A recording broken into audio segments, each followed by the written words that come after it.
Yes, we are live. Woohoo! And it's Wednesday. It's Hump Day, Humpback Whale. And today on live, I am going to have some interruptions because my little guy just got up. So that's inevitable, but that's cool because that's what life's like these days, right? We're still working from home offices. And if you're lucky enough to still have your kids around, they are going to come by and create joy and happiness. That's their job.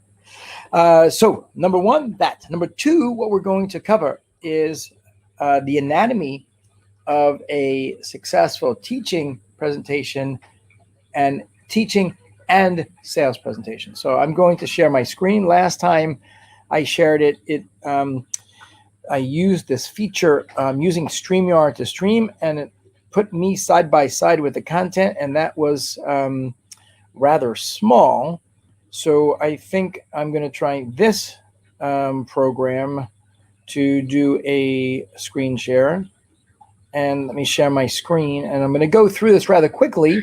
But I want to give everyone, this is a presentation that we just created. It's a presentation on clout selling. There's some very good features. It's going to be turned into a paid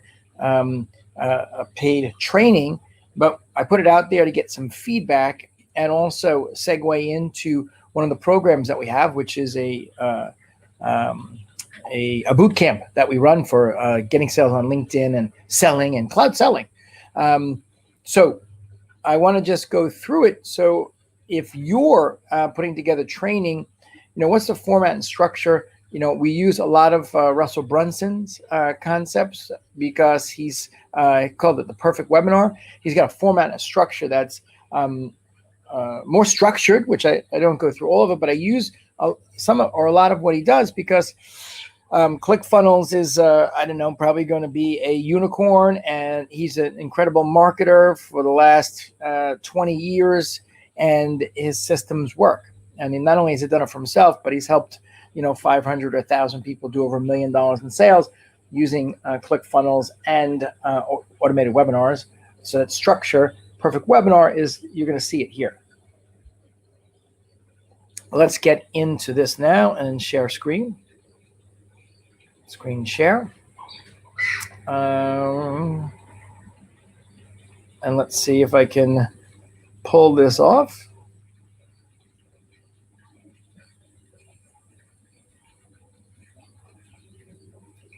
All right, so we're going to do entire screen, share, and then we're going to go here. And I'm hopefully this is, let me do a quick toggle.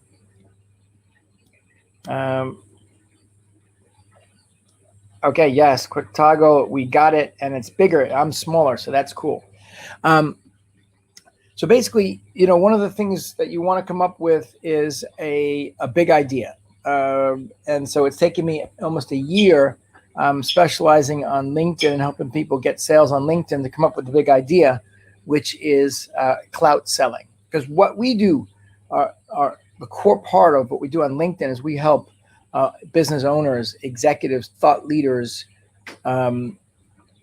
produce outrageous teaching content that immediately brands them as a thought leader, and it gives them clout. And then we help them get more distribution. So as we get more distribution and you're teaching and you're creating that thought leader position, your clout, you then are going to create inbound inquiries. And when you get an inbound inquiry in terms of what you do is 10x more powerful than an outbound connection, because they've been indoctrinated. They know, love, and trust you. They know what you stand for, and they know your methodologies. So an inbound lead, frequently, depending on what you're selling, can lead to a one call closing for the sale, because they already know what you do and they just want the details. And then after you spend time with them, they're like, all right, done deal. Do you want my American Express or you want my Visa? When you get somebody cold, you're taking time in the beginning to indoctrinate them. I mean, that's what it comes down to. So our core company, Client Engagement Academy, we're on the cutting edge of online education because we're producing 40 to 80% completion rates for our customers. Now, when customers come to us and they're problem aware. They know that they're doing $1 million in sales, but only 12% of their customers are completing their course. They're problem aware. They're coming to us to solve the problem. But because they're problem aware, the sales cycle is very short. They're like, I'm doing $1 million. I have 10,000 customers. 12% or 1,200 of them are finishing my course. That means 8,800 are failing, and I feel miserable because they want an outcome and the system I'm using is not capable of providing that outcome, because people need point scoring leaderboards, digital accountability, built-in accountability. They need to have gamification and all the other features that you have. And I know what you have. So let's just go into how it works and then let's get started. That's inbound from problem-aware prospects. Now, when I approach people outbound and I see they're doing $1 million and they're on, Thinkific or Kajabi or one of the SaaS platforms, which are fine, they serve a need. And then I start and begin to talk to them about data, because everything lives inside of data. And first off, they don't know their data. So then I have to send them on a homework assignment to get their data. And then they get their data, and then we get back on the phone, and I start to talk to them about their data. And I said, look, the global average in a $250 billion industry is 3 to 12% completion, and you're at 8%. So you're in the norm. I mean, it's not something you should feel bad about. It's just that's the numbers. But at 8%, you're making money personally, but what's the impact you're making in the world? And the people that are entrusting you with their money, they're for the most part, 2% of them aren't getting an outcome. So you're diminishing your brand. What you're doing is actually, you're making money, but it's detrimental to your future, your long game. Because if I buy somebody for something and I don't have a pleasurable experience, it's unlikely I'm going to buy again and again and again, which is really a shame, because all the money in online education is made on the second, third, fourth, and 10th sale.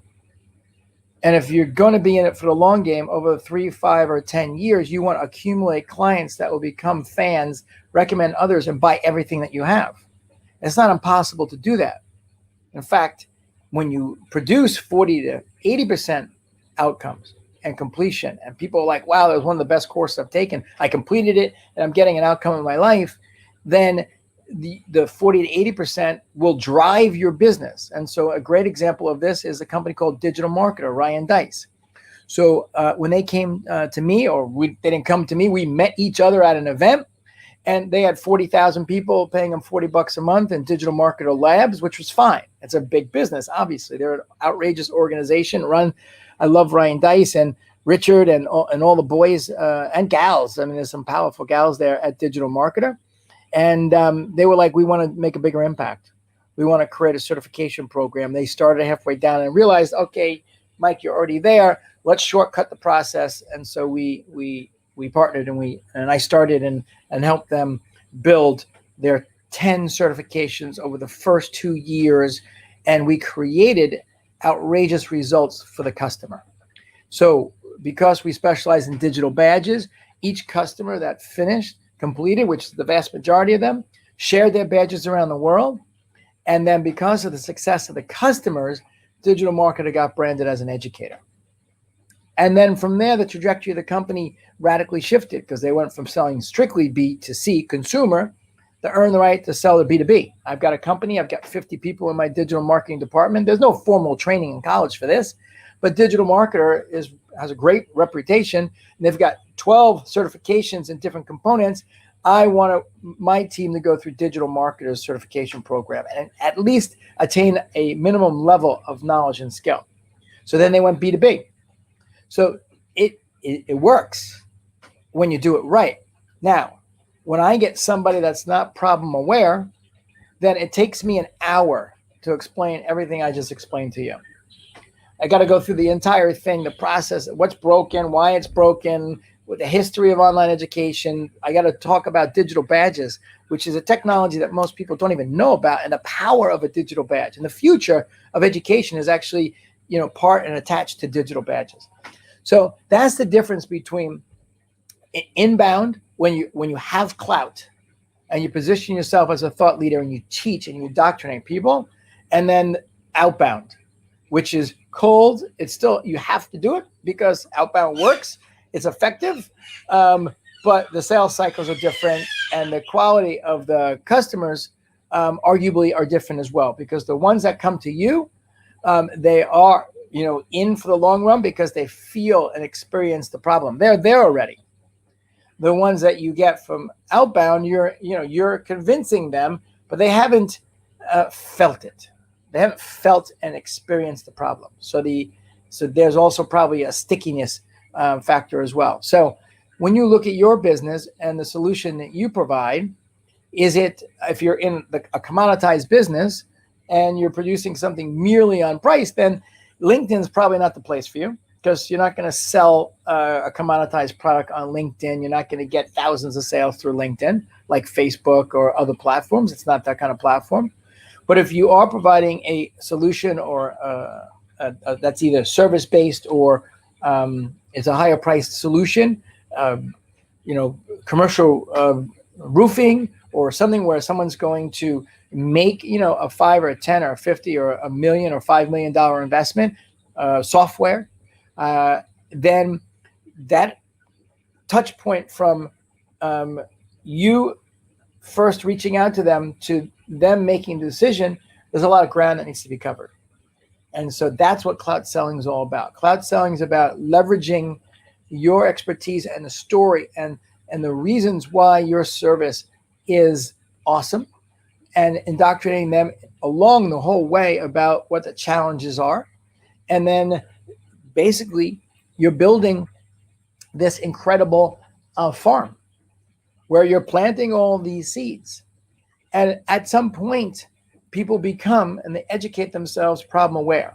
Or you plant the seed of what the potential problem is, and now they're looking out for the problem for the first time.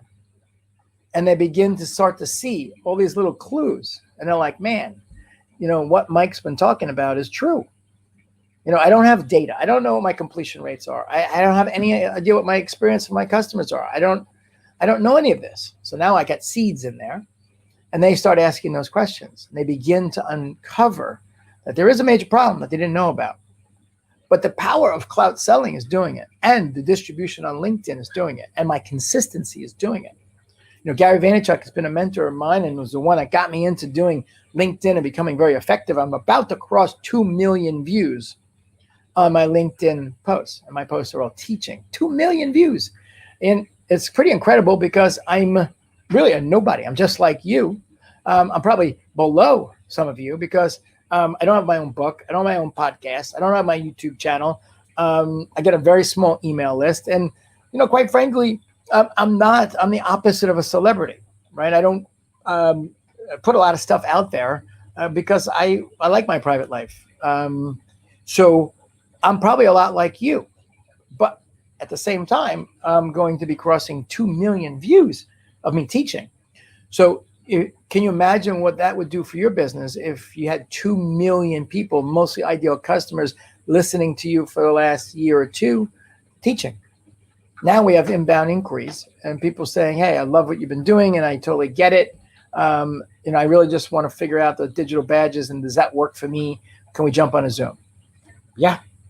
I get on a Zoom. They're like, Mike, all right, I know all about, completion rates. I have my data, and, we're in the margins, 3 to 12%.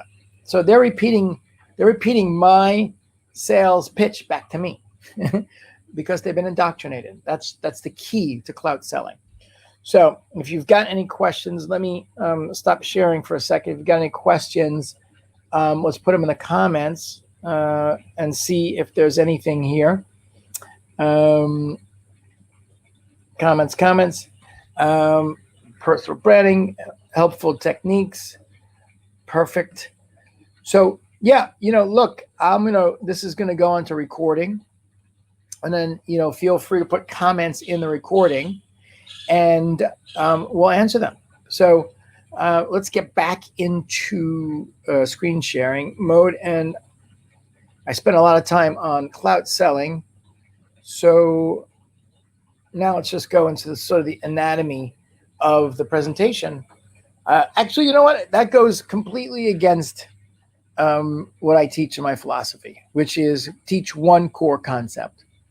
And I guess the mistake that most all of us make is we teach multiple concepts in a training, which becomes convoluted, too much, and overwhelming. So I got to live into what I teach, and therefore I will have to do a different training on the anatomy of a teaching sales presentation. That's just the way it goes, right? That's just the way it goes. And I do want to also show you here. This is kind of cool. I've got I don't know if you can see that, a couple friends that are just actually I've never seen them. I've never seen them sit there, and they're sitting cross-legged, which is interesting. They usually come here because they want some of the leftover challah from Friday night Shabbat, because we're not eating too many carbs. But if you do Shabbat, you have 3 meals, and 3 meals you're doing challah. So we have always way too much challah. So I don't know. Let's see if these are the ones that will take it out of my hand, because some of them do. So I'll put it like this so you can see. I'll walk over here.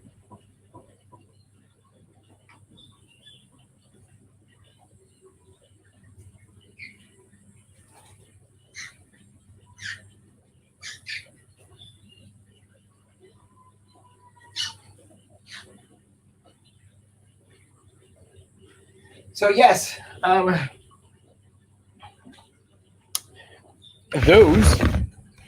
are the friendly ones, the brave ones, I should say. They're all seem to be friendly, like blue jays. The blue jays in the United States are kind of nasty, but these ones, they do make a lot of noise, and they got the cute thing on their head, and they seem to be friendlier. And some of them are brave, and some of them aren't. Some of them are starving, and they won't take that next step and take it from my hand. Anyway, have a blessed day, and we should be grateful for everything that we have. I do a gratitude meditation in the morning with Joshua. He was into it for like 6 months, and now I'm going to drag him to do it. But what do you appreciate today? I appreciate the ability to be able to communicate my thoughts and grow my business and help people around the world. We attract like-minded people. Most of the people we attract in our organization are up to bigger things in the world. So I feel empowered to be able to help them make a bigger impact in the world. Have an amazing day. Ciao.